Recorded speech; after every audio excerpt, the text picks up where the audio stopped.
फैसला हुआ खून की नदियां बहेंगी, मैं कहता था देखो भाई कुछ एक मच्छर भी नहीं मरने वाला है, कुछ नहीं होगा।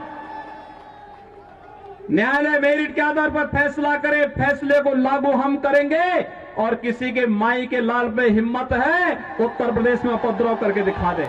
तेरा बाप आया। राम राम बोलते हैं, सोते हैं राम राम बोलते हैं, आपस में मिलते हैं राम राम बोलते हैं, किसी अभियान में जाते हैं जय श्री राम बोलते हैं। लेकिन बंगाल की सरकार है, ये राम नाम पर प्रतिबंध लगा रही है, जय श्री राम पर प्रतिबंध लगाने का प्रयास कर रही है। वैसे ममता दीदी को प्रतिबंध लगाने में बड़ी महारत हासिल है। इन्होंने पिछले साल यहां पर सदियों से चली आ रही दुर्गा पूजा की परंपरा को भी प्रतिबंधित करने का प्रयास किया था।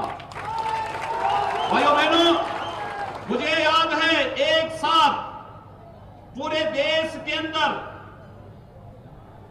दुर्गा पूजा और मुहर्रम एक साथ हो गए थे। उत्तर प्रदेश में भी था, बंगाल में भी था। उत्तर प्रदेश में हमारे अधिकारी आए, उन्होंने कहा कैसे आयोजन हो पाएंगे, क्या पूजा के समय करते। मैंने कहा पूजा का समय के आगे पीछे नहीं होगा, जब पूजा होनी है मां की तभी पूजा होगी, और समय बदलना है तो मुहर्रम के जुलूस के समय को बदल दो, ताजिया के जुलूस का समय बदलेगा। राम भक्त होने के नाते आज अब बड़े उत्साहित होंगे इस बात से भी कि प्रियंका गांधी राममयी हो गई है, राहुल गांधी राम भक्त बन गए हैं, अखिलेश यादव की तरफ से ट्वीट आ गया, अरविंद केजरीवाल ने ट्वीट कर दिया। अच्छी बात है, हम तो ये इस बात को बराबर कह रहे हैं कि राम सबके। तो ये राम भक्ति जागी है या आपको लगता है कुछ और है? जाए तो अच्छी बात है, अन्यथा रामलीला के किरदार में हनुमान भी है और कालनेमी भी है, हनुमान भी है और कालनेमी भी है, सबकी अपनी भूमिका, अपनी अपनी भूमिकाएं हैं।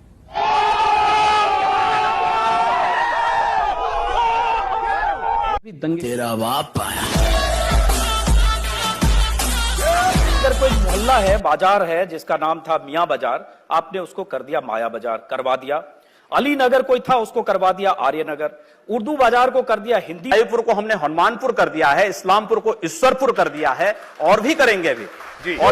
योगी अंकल, जब तुम सबका नाम बदल ही रहे हो तो जरा इस बंदे का नाम और चेंज कर दो। ओ भाई नाम बताइए जरा अपना। वो नहीं करेंगे, कर देंगे, बिल्कुल किया जाना चाहिए, आवश्यकता है तो किया जाना चाहिए।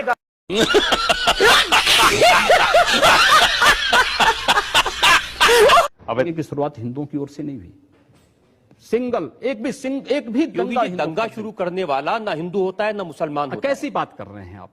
मैं सच्ची बात कर रहा हूं। आज लोग कह देंगे आईएसआईएस के साथ लड़ने वाले लोग न हिंदू है न मुसलमान है, फिर उनके लिए फतिया क्यों पढ़ा जा रहा है?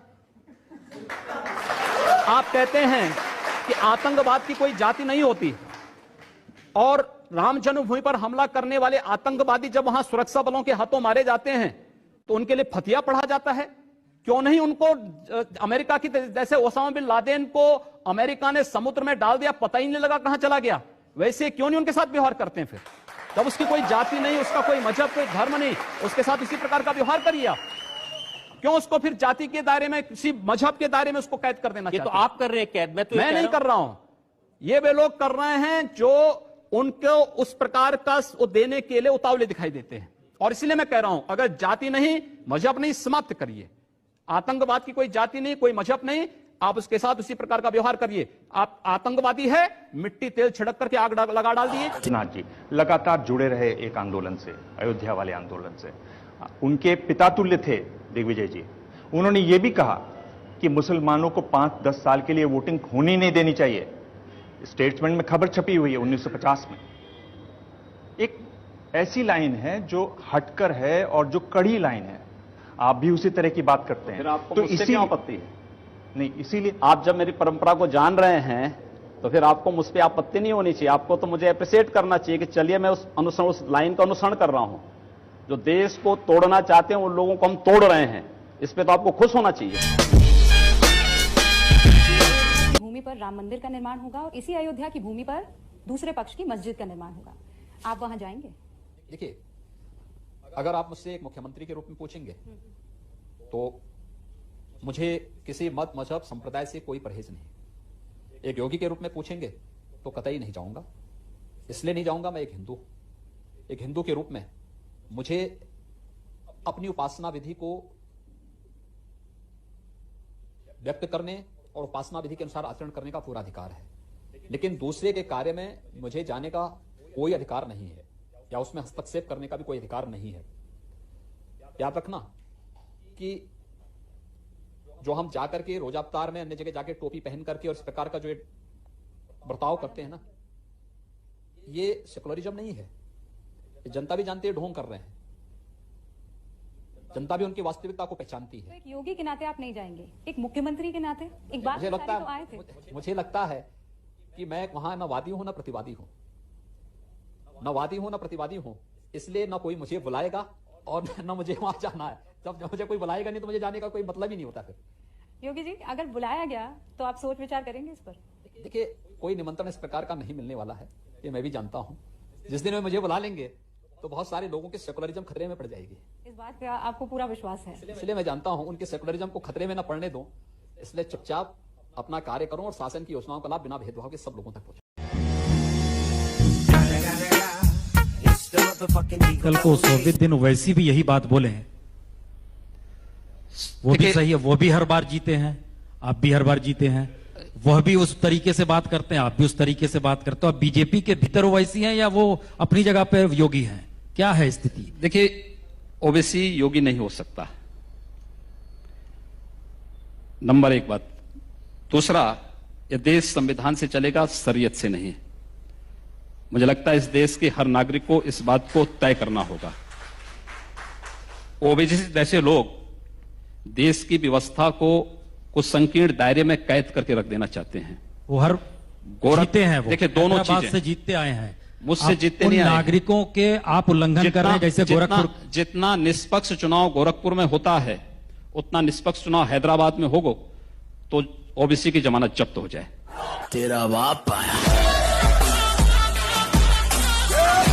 हम कहना चाहते हैं जिन्हें पाकिस्तान प्यारा है वे पाकिस्तान में जाएं।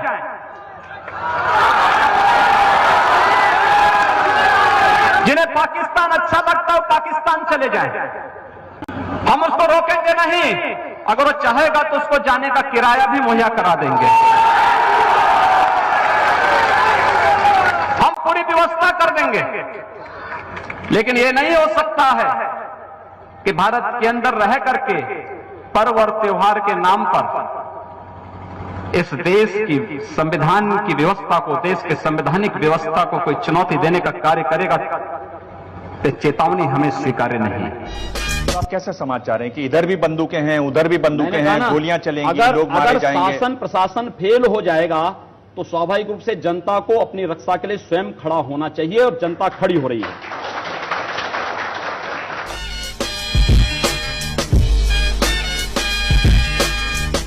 अच्छा हुआ, आपको मैं धन्यवाद दूंगा कि कल आपने यहां पर आपके एटीएस ने कुंभ में खलल डालने के लिए कुछ आतंकी कुछ षड्यंत्र कर रहे थे, लेकिन आपने उनको यहीं पे पकड़ लिया।